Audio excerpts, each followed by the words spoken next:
Hello बच्चों, last lecture में हमने पढ़ा था कि ध्वनि को संचरण के लिए माध्यम की आवश्यकता होती है। जैसा कि यहाँ पे लिखा है कि किसी माध्यम में ध्वनि तरंगों के रूप में चलती है। अब ये तरंग क्या होते हैं, ये क्यों ज़रूरी है, किस माध्यम में चलने के लिए क्या ज़रूरी होता है और क्या नहीं, है ना, और किस तरीके से हम कार्य कर सकते हैं अपने दैनिक जीवन में। दैनिक जीवन का उदाहरण मैं ज़रूर देती हूँ क्योंकि भौतिकी अपने दैनिक जीवन पर डिपेंड करती है। दैनिक जीवन में होना उसके लिए बहुत ज़रूरी है, भौतिकी के लिए, ठीक है। तो किसी माध्यम में ध्वनि तरंगों के रूप में चलती है, यानी कि ध्वनि को माध्यम की तो ज़रूरत होती है, लेकिन वो किसके रूप में चलती है, तरंगों के रूप में चलती है। तो किसी माध्यम में ध्वनि तरंगों के रूप में चलती है, यानी माध्यम का होना ज़रूरी है। माध्यम का होना क्यों ज़रूरी है, क्योंकि माध्यम क्या करता है, एक स्थान से दूसरे स्थान तक ध्वनि को क्या करता है, ले जाता है। अच्छा चलो एक इसका बेस्ट एग्जाम्पल समझते हैं हम लोग। मान लीजिए अपने दैनिक जीवन में हमको क्या करना है, प्रकाश के धब्बों को नाच करवाना है, ठीक है।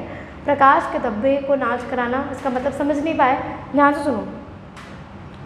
हम लोग देखते हैं कि लाइटिंग को अगर हम लोग लाइटिंग के थ्रू, जैसे एलईडी लाइट्स होती हैं ना, एलईडी लाइट्स या JBL आजकल जो आपने ब्लूटूथ मॉडल्स पे देखा होगा किस तरीके से ध्वनि को बजाओ, JBL में लाइट के साथ साथ साउंड रिफ्लेक्ट होता है, समझ में आया। लाइट के साथ साथ JBL की होती है, किसकी होती है, JBR की होती है, JBL की होती है, सॉरी, है ना। एक साउंड होता है ना जिसमें लाइट जलती रहती है और साउंड बजता रहता है। आप इसको घर पे कर सकते हो। देखिए क्या कर सकते हैं, एक बढ़िया सा समझा रही हूँ, सिर्फ ये ज़रूरी नहीं है, लेकिन हाँ थोड़ा एंटरटेनमेंट थोड़ी चीज़ के लिए ज़रूरी है। मान लीजिए एक बॉटल है, ठीक है। बॉटल में क्या करा, दोनों तरफ से बॉटल के इस दोनों तरफ से टुकड़े कर दिए, मतलब तोड़ दिया उनको, इस तरीके से आधा आधा कर दिया।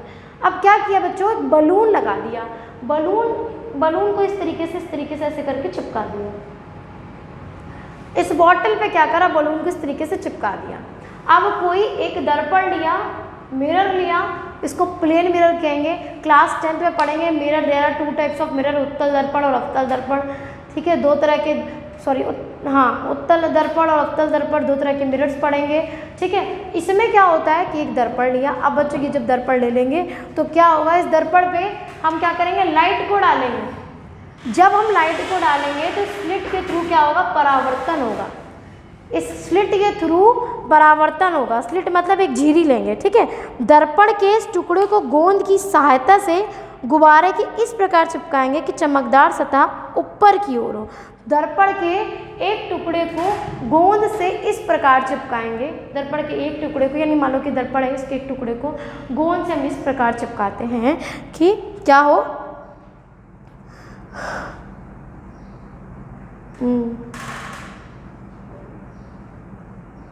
जिसकी चमकदार सतह क्या हो, ऊपर की ओर हो। अब बच्चों क्या होगा, जब यहाँ पे लाइट पड़ेगी स्लिट के थ्रू तो परावर्तन के पश्चात हमको धब्बा दिखाई देगा। इससे हम बोल सकते हैं कि हम प्रकाश के धब्बे से नृत्य करा सकते हैं। तो ये चीज़ जानना, ठीक है, ये चीज़ दैनिक जीवन में ज़रूरी है।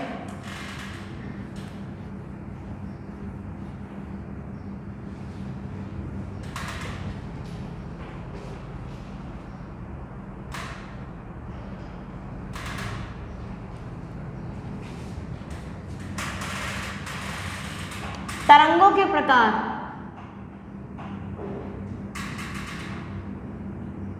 पहले तरंग क्या होती है जान लेते। तरंग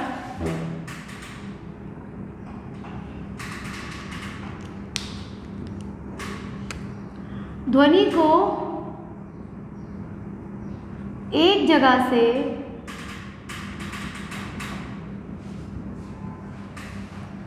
दूसरी जगह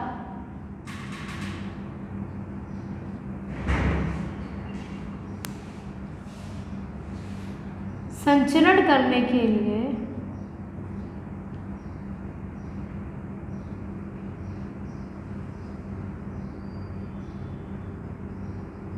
माध्यम की आवश्यकता होती है।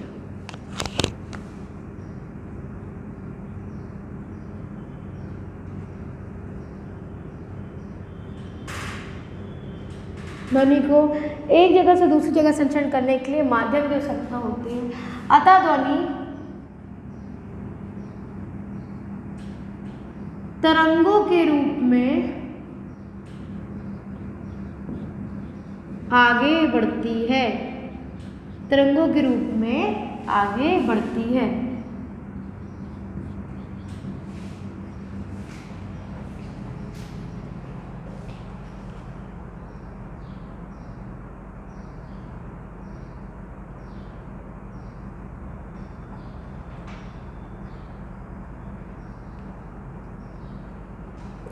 तो जब कोई ध्वनि तरंगों के रूप में आगे बढ़ती है तो इससे क्या कहते हैं, जब ध्वनि, तो इसे क्या कहते हैं, तरंग गति कहते हैं। ध्वनि के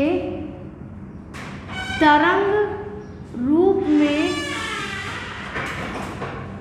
आगे बढ़ने की प्रक्रिया तरंग गति कहलाती है। क्या कहलाती है? तरंग गति कहलाती है। आई बात समझ में? तरंग गति कहलाते हैं।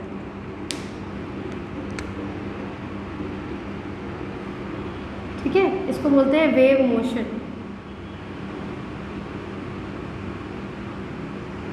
तरंगों के प्रकार पे आ जाइए।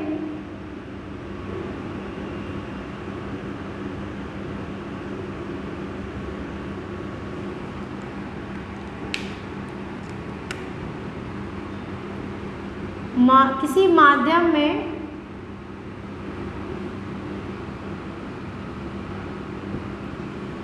ध्वनि के कण क्या करते हैं? कंपन करते हैं ना। किसी माध्यम में ध्वनि के कण क्या करते हैं? कंपन करते हैं।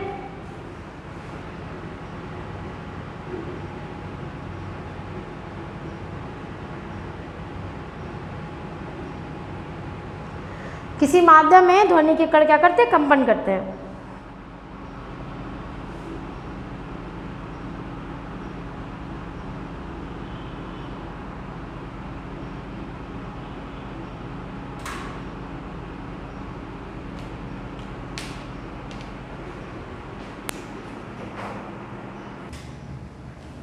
तो बच्चों, तरंगें दो प्रकार की होती हैं। ठीक है, ध्यान से रख सुनना। तरंगें दो तरह की होती हैं। तरंगों के प्रकार, किसी माध्यम में ध्वनि के कण कंपन करते हैं, किसी माध्यम में ध्वनि के कण क्या करते हैं? कंपन करते हैं। तो जब किसी माध्यम में ध्वनि के कण कंपन करते हैं तो कंपनों की दिशा के अनुसार, ध्यान से सुनना, कंपनों की दिशा के अनुसार, ठीक है, कंपनों की दिशा के अनुसार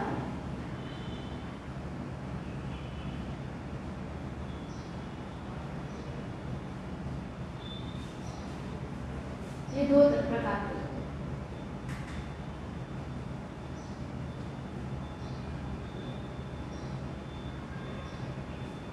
पहला कौन सा? अनुप्रस्थ तरंगे।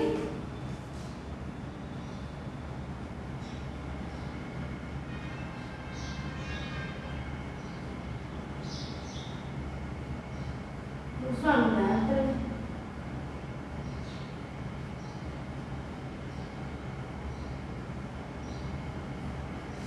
ठीक है, किसी माध्यम में ध्वनि के कण कंपन करते हैं और कंपनों की दिशा के अनुसार ये दो प्रकार के होते हैं।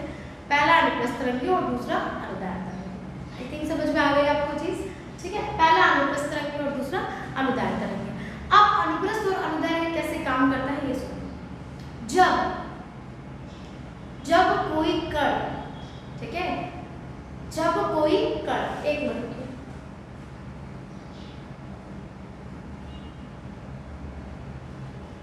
जब कोई कण, किसके? जब कोई तरंग के कण, है ना, कण किसके? जब कोई तरंग के कण तरंग के माध्यम में चलने की दिशा के, तरंग के कण तरंग में माध्यम में चलने की दिशा में, या तरंग के चलने की दिशा के, तरंग के चलने की दिशा के, जब कोई कण तरंग के चलने की दिशा के लंबवत कंपन करते हैं, तरंग के चलने की दिशा के लंबवत कंपन करते हैं, तो उनको क्या करते हैं? अनुप्रस्थ तरंग कहते हैं। और जब कोई तरंग के कण तरंग के चलने की दिशा के समांतर क्या करते हैं? समांतर गति करते हैं, तो उसको क्या कहते हैं हम लोग? अनुदैर्ध्य। ये चीज बहुत ध्यान रखना। This is the most important definition for the wave, for the sound wave. ठीक है, तो इसलिए इसको बहुत ध्यान से रखना। इसकी परिभाषा लिखिए। अनुप्रस्थ ट्रांसवर्स,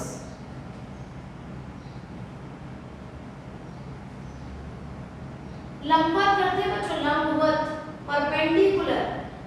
कुछ इंग्लिश की वर्ड्स याद रखा करो ताकि दिक्कत कभी ना हो तुमको, ठीक है। परपेंडिकुलर,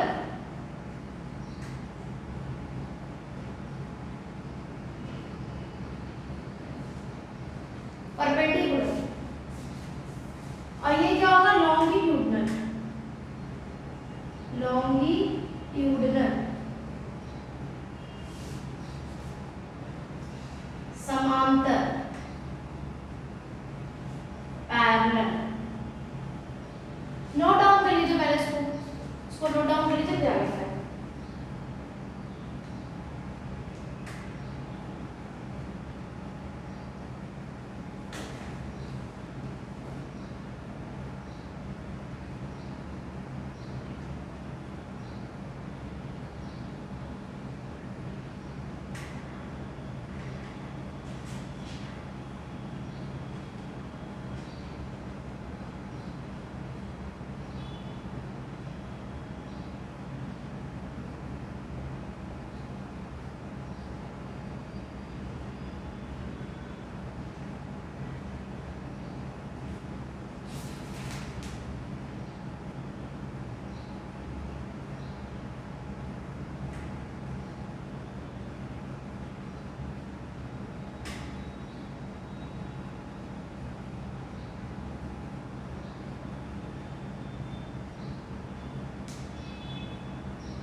देखिए इतना आपने कर लिया तरंगों के प्रकार।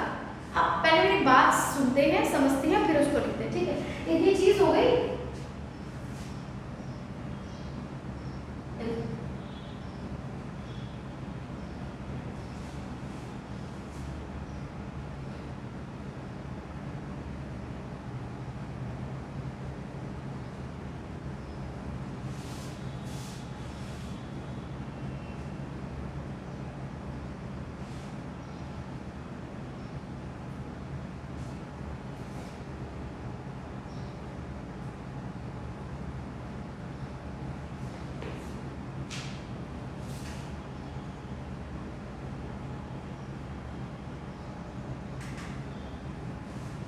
देखो बच्चों क्या था, मेरी बात समझने की कोशिश करना। देखो जब कोई शांत तालाब होता है, ठीक है, जब कोई शांत तालाब होता है और शांत तालाब पे क्या करते हैं, हम पत्थर मारते हैं। जब कोई शांत तालाब पे हम क्या करते हैं, पत्थर मारते हैं। तो जब कोई शांत तालाब में मान लीजिए इस तरीके से, देखो तालाब शांत तालाब पे क्या हुआ, एक पत्थर मारा तो ये बच्चों जैसे पत्थर मारा, पत्थर अंदर गया, ये क्या हुआ, तरंगे बनी।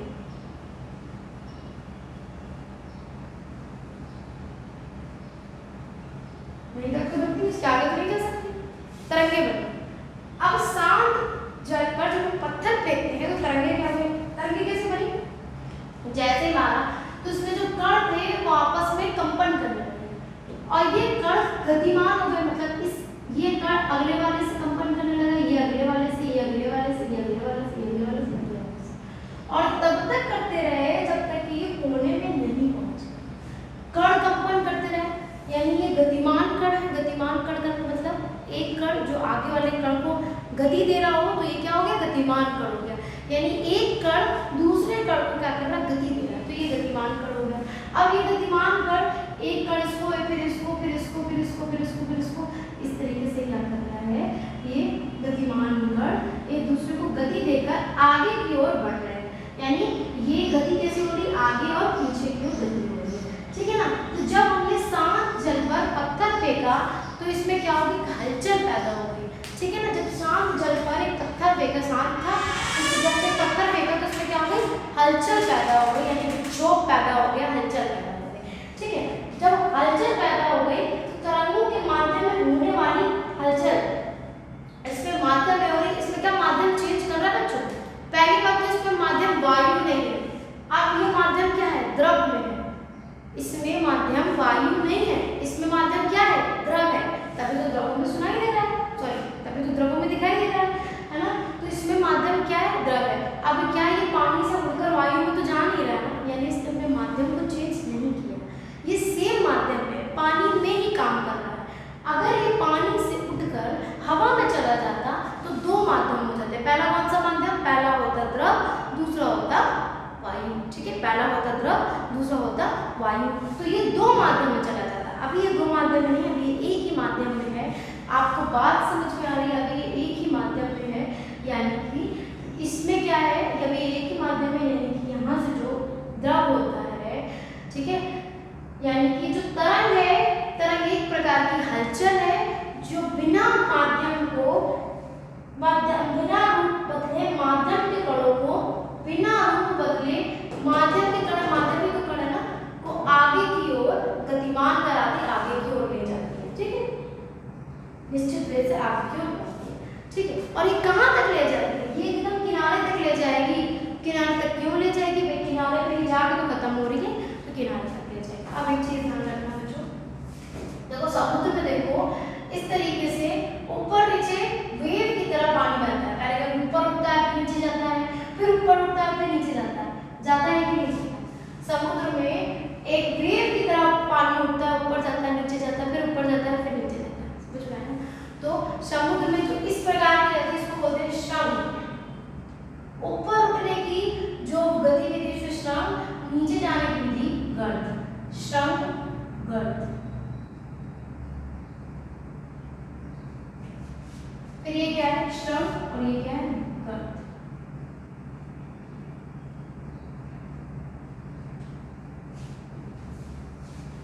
श्रंग गर्त, श्रंग गर्त, श्रंग गर्त। समझ में आ गया? ऊपर उठने की जो वेव की गति है उसको बोलते हैं श्रंग, नीचे जाने को गर्त, फिर ऊपर उठने को श्रंग, नीचे जाने को गर्त, फिर ऊपर उठने को श्रंग, नीचे जाने को गर्त। बोलो समझ में आया ये चीज? ठीक है।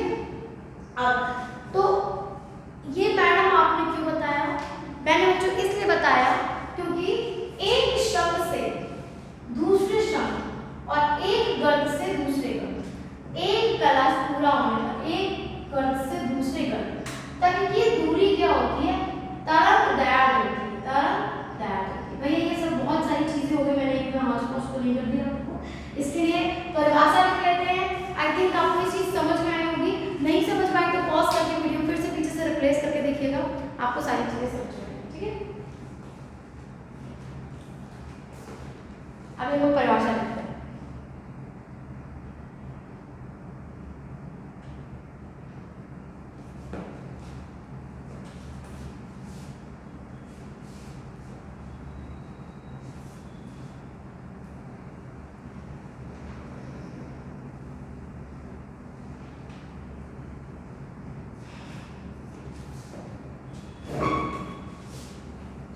तरंग की परिभाषा लिख लेते हैं। अच्छा वो क्या था मैडम, वो एक इंट्रोडक्शन था, वो तब यूज करना जब पॉइंट याद नहीं आ रहा। पॉइंट लिखोगे तो नंबर बहुत अच्छे मिलते हैं, इंटरेस्टिंग नंबर मिलते हैं। ठीक है ना, ये मेरी परिभाषा है, परिभाषा साइंटिफिकली होनी चाहिए बच्चों।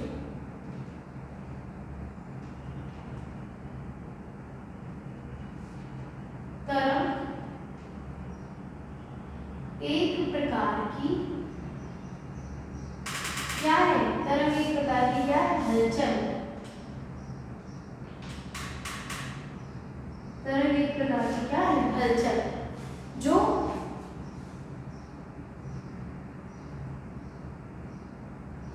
तरंग एक प्रकार की क्या है, हलचल। ठीक है, जो कि बिना रूप बदले माध्यमों के कणों को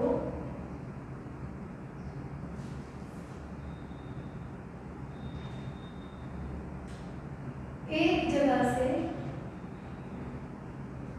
या बिना रूप बदले, माध्यमों के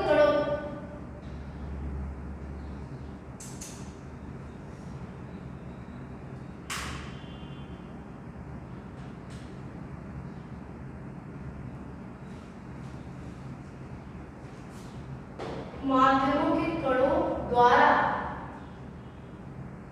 निश्चित रूप से आगे बढ़ती है, निश्चित रूप से आगे बढ़ती है, निश्चित रूप से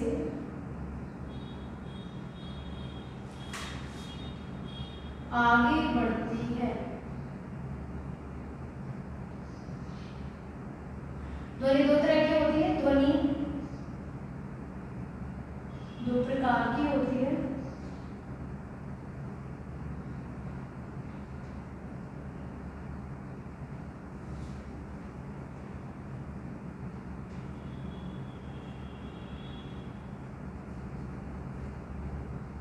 अनुप्रस्थ तरंगे, अनुदैर्घ्य तरंगे।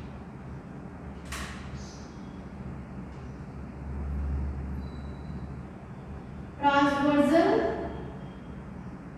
अब इसकी डेफिनेशन, वेव और लॉन्गिट्यूडिनल वेव, ठीक है।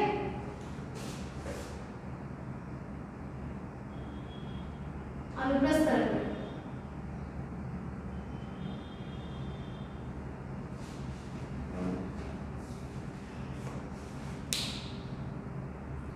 तो बच्चों अनुप्रस्थ तरंगे क्या था, जिस तरंगों में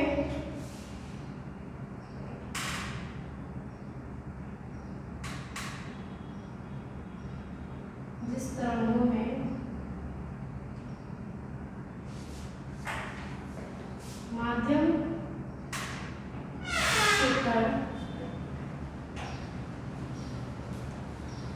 तरंग के चलने की दिशा में, तरंग के चलने की दिशा के लंबवत कंपन करते हैं, तरंग के चलने की दिशा के लंबवत कंपन करते हैं अनुप्रस्थ तरंगे।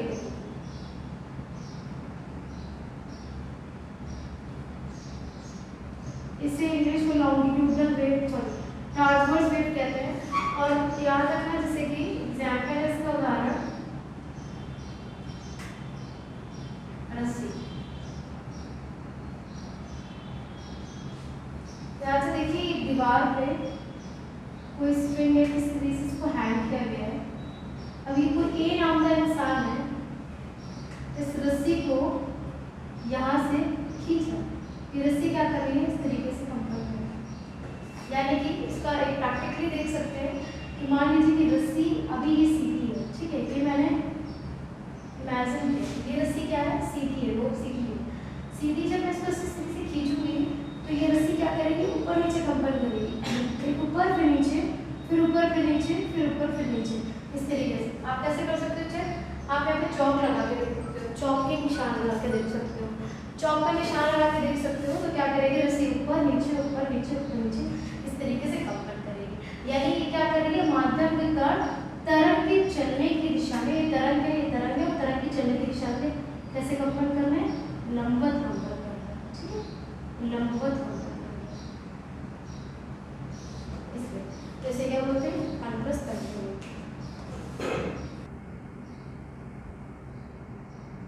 तो बच्चों यहाँ पे अनुप्रस्थ तरंगे हो गई। अब हम उनके अनुदैर्घ्य तरंगों में चलते हैं, ठीक है।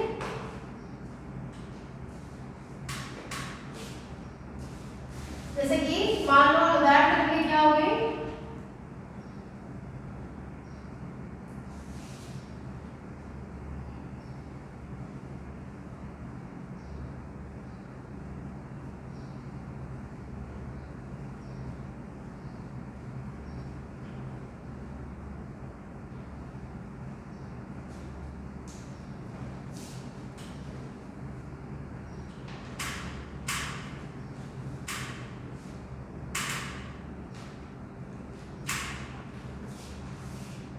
अनुदैर्घ्य तरंगे।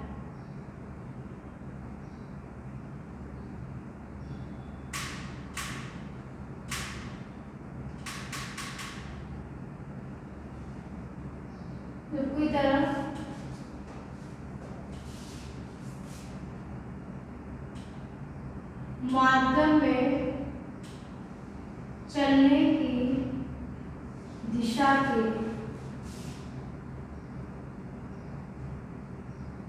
समांतर कंपन करते हैं।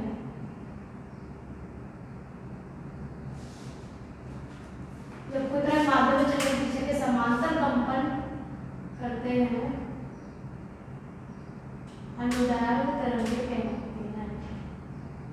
अनुदैर्घ्य तरंग क्या रहती है बच्चों? माध्यम में तरंग, माध्यम में जब कोई तरंग माध्यम में चलने की दिशा के समांतर कंपन करती है।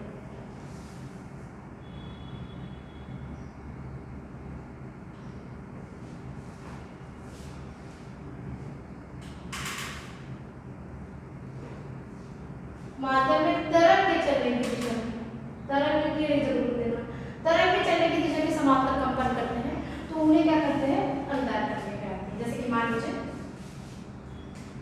ये आपका कोई स्प्रिंग है,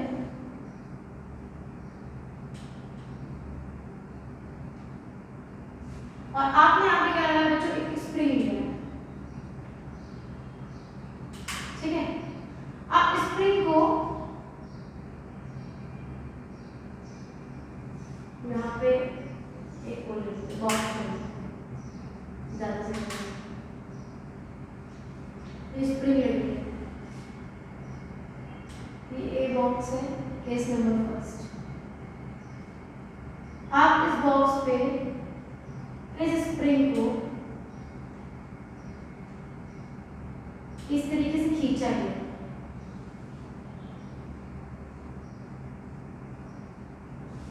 जब खींचा गया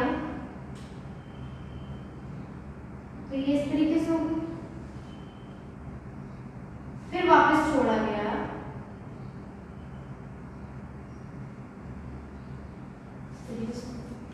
समझ आ रही है? मतलब कि कोई फर्स्ट में कोई स्प्रिंग रखी हुई थी, इस पे ए बॉक्स रखा हुआ था, फिर दूसरी बार स्प्रिंग को खींचा गया सेकंड केस है, तीसरी बार खींचा गया तो एकदम से क्या हुआ? एकदम से तेजी से खींच गई, चौथे टाइम पे स्प्रिंग वापस आ गई। तो ये चीज ध्यान रखिएगा कि जो स्प्रिंग होती है, जब उसको कस के खींचती हूँ तो ये क्या होगी? स्प्रिंग खींचेगी तो वापस जाएगी, लेकिन ये कैसे? इसमें माध्यम के कण कैसे कंपन कर रहे हैं? इसमें माध्यम के कण समांतर कंपन कर रहे हैं। देखो इस तरीके से स्प्रिंग थी, ठीक है, इस तरीके से खींची तो इस तरीके से खींची तो ये और ऐसी पतली हो गई, ठीक है। जब वापस इसको किया तो ये और पतली हो गई, यानी कि माध्यम के कण ऐसे खींचा, फिर माध्यम के कण खींचे और फिर समांतर उसी में चिपक गए। तो माध्यम के कण किस तरीके से चल रहे हैं बच्चों? समांतर कंपन कर रहे हैं। समांतर कंपन करते हैं जिसे क्या कहते हैं? अनुदैर्घ्य कहते हैं। अनुदैर्घ्य कहते हैं। एग्जांपल, स्प्रिंग का खींचना और अनुप्रस्थ में क्या था? रस्सी का खींचना। अनुप्रस्थ लंबवत, अनुप्रस्थ क्या करता है? लंबवत करता है, अनुदैर्घ्य क्या करता है? समांतर करता है, ठीक है, समांतर करता है। तो ये समांतर क्रम में चल रहा है। स्प्रिंग का खींचना, जब कोई तरंग माध्यम में तरंग की चलने की दिशा के समांतर कंपन करती है तो उसे अनुदैर्घ्य तरंग कहलाती है। समझ में आ रही है चीजें? अनुदैर्घ्य तरंगें क्या कहलाती है? अनुप्रस्थ तरंगें क्या कहलाती है? ठीक, ये चीज ध्यान में रखना। तो बच्चों इसमें क्या हो रही है? इसमें समांतर चल रही है, और जब रस्सी खींचते हैं, रस्सी खींचते तो रस्सी क्या करती है? ऊपर नीचे चलती है। रस्सी क्या करती है? रस्सी खींचते तो रस्सी कैसे चलती है? ऊपर नीचे चलती है।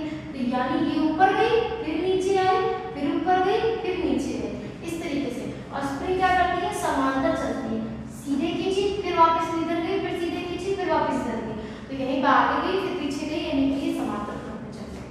आई होप कि आपको कॉन्सेप्ट समझ में आया होगा। तरंग कितने प्रकार की होती है, तरंग के क्या क्या कारण होते हैं। उदाहरण बहुत इजी सा है। अच्छा, आप एक चीज दूसरी चीज याद रखिएगा कि विरलन और संपीड़न क्या होता है? विरलन और संपीड़न क्या होता है?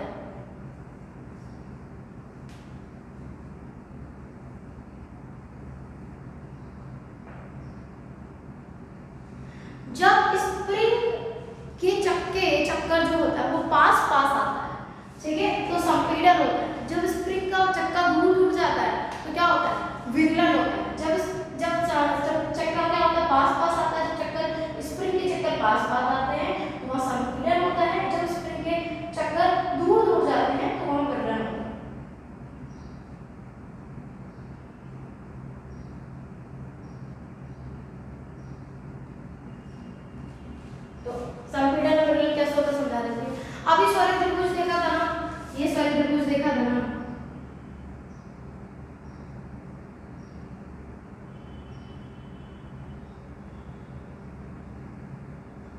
इसको मारा, हैंग किया, तो मान लीजिए पास पास में वेव बन रही है। फिर क्या हुआ, दूर दूर बनी, पास पास बनी और दूर दूर बनी। जब पास पास में बनी तो ये क्या हो गई, जब पास पास बनी तो ये होगी संपीड़न, दूर दूर बनी तो ये हो गई विरलन।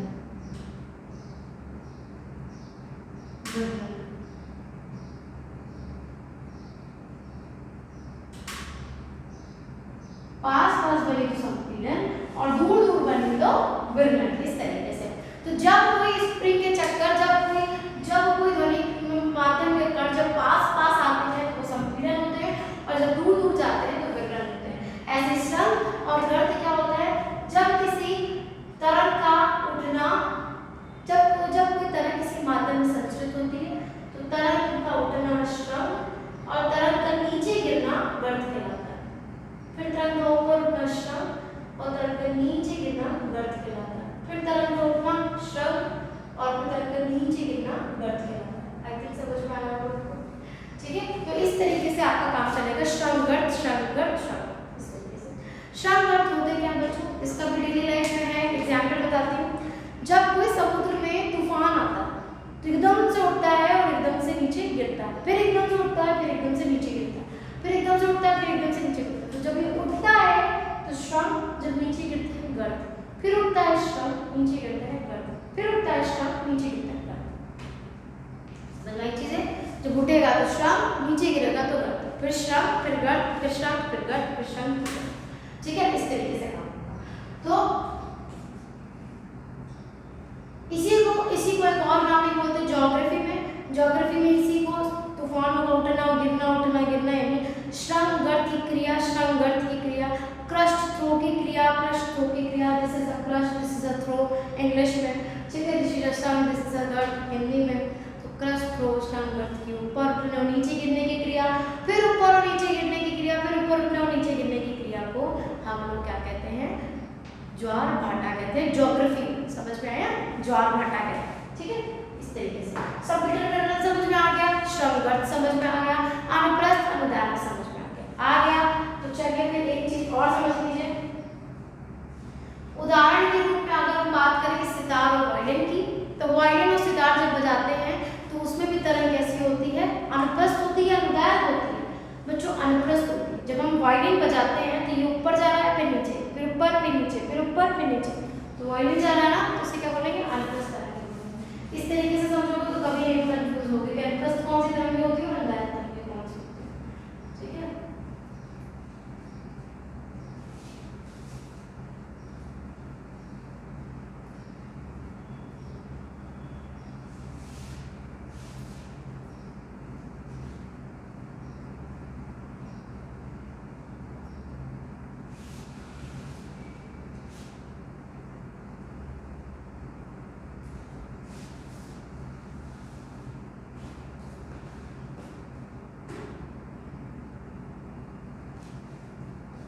अनुप्रस्थ तरंगें बच्चों केवल ठोसों में उत्पन्न की जाती है, ये चीज ध्यान रखना। अनुप्रस्थ तरंगें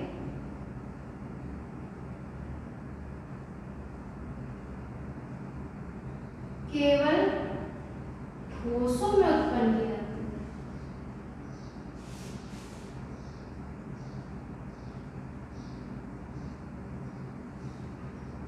क्यों भैया, ये पॉइंट हो गया। अनुप्रस्थ तरंगें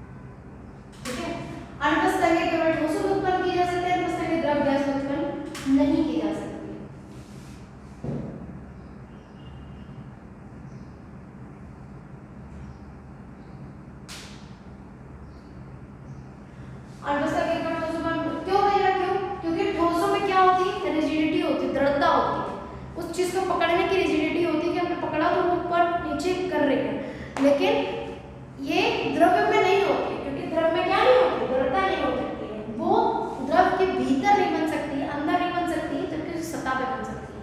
कैसे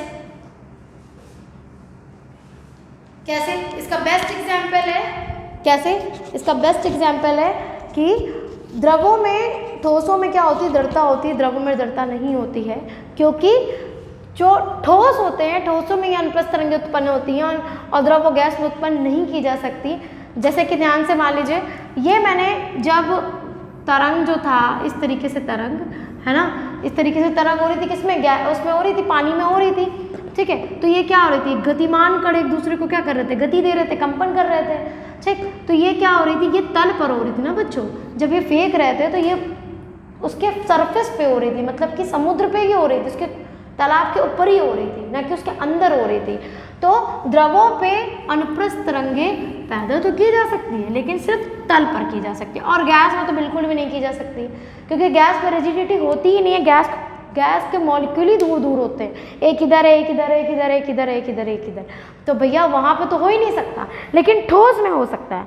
ठोस में दृढ़ता होती है, तो ठोस में दृढ़ता होने की वजह से, ठोस में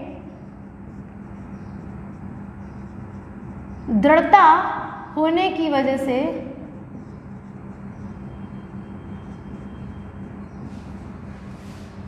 अनुप्रस्थ तरंगें केवल ठोस में होती हैं।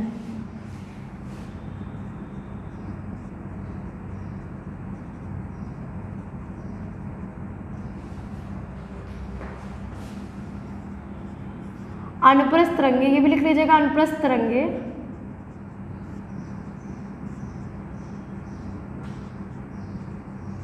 द्रव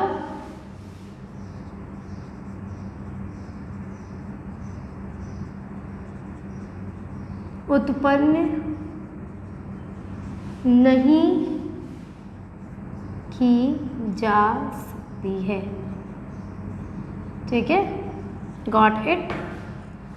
द्रव में उत्पन्न की जा सकती है, द्रव में उत्पन्न उसकी सतह पर की जा सकती है,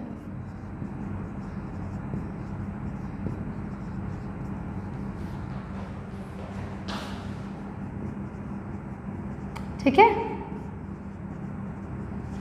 आ गया आपको समझ में, नोट डाउन कर लीजिए। और अनुदैर्घ्य तरंगें दोनों में उत्पन्न की जा सकती है। अनुदैर्घ्य तरंगें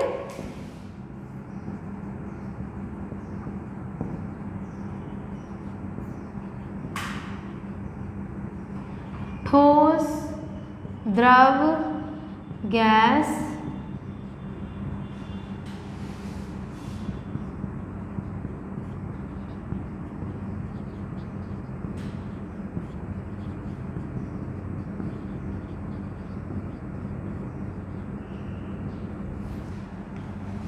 ठीक है, ये नोट डाउन कर लीजिए। हमने अनुप्रस्थ और अनुदैर्घ्य तरंगें समझ ली हैं, ठीक है। अब हम इसके अंतर समझेंगे, अंतर मैं एक बार में लिखा दूंगी सारी चीज़ें, ठीक है। तो अगले नेक्स्ट लेक्चर में मिलते हैं, जहाँ पे हम इसके अंतर समझेंगे कि ठोस, द्रव, गैस के अंतर क्या होते हैं। आई थिंक आपको वीडियो समझ में आई होगी, ठीक है। तो सारी चीज़ें पढ़िएगा, जो जो पढ़ाई है मैंने, सब चीज़ समझ में आएगी, बहुत ईजी लगेगी physics. Thank you so much for the love, bye bye.